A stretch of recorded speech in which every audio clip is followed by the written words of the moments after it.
پاکستان زموږ ملک دی زموږ دپاره بې حیثیت کام دا زه خبره ځکه کوم چې وخت خطرناک دی موږ بې حیثیت کام مسله دا ده یعنې موږ یو کام یو ملکونه مې دوه دي people of two countries دا موږ نه دي کړي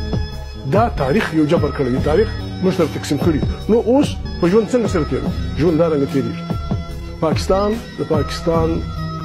مفکر محمد اقبال ډاکټر اقبال صاحب ډېر پخوا ویلي چې آسیا زړه دی افغانستان او که دا زړه په پرنځ اخته و په تکلیف اخته و ټول آسیا و پرنځ هغه د ده پروفیسي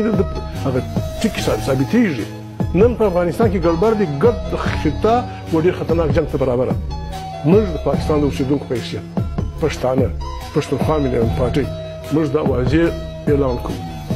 موږ د جنګ پلویان نه یو افغانستان د پاکستان تر ټولو بهترین سټریټیجیک پارټنر کېدلی شي په تاریخ کې په پاکستان دوه واره بدلې ورځې راغلې 1965 1971 چې پاکستان په جنګ اخته و د هند سره دغه وخت ظاهر شاه محترم ظاهر شاه صاحب فیلډ مارشل ایوب خان حال وخت کې چې وروره زما د هند سره دوستي پر خپل دی لیکن ته په جنګ اخته یې زما څخه بېغم وشو او هغه وعده یې وساتله بیا دویم وار په یو اویا کې چې په بنګال کې بده ورځ پیښ شوه بیا افغانستان د پاکستان سره مثبت رول پلی کوي یعنې دا د تاریخ خبرې نو افغانستان پر حق لري افغانستان پر پاکستان حق لري زما دا ایمان دی خلک د ما خفه شي که نه خفه کېږم زما دا ایمان دی چې پاکستان د پاکستان هغه ادارې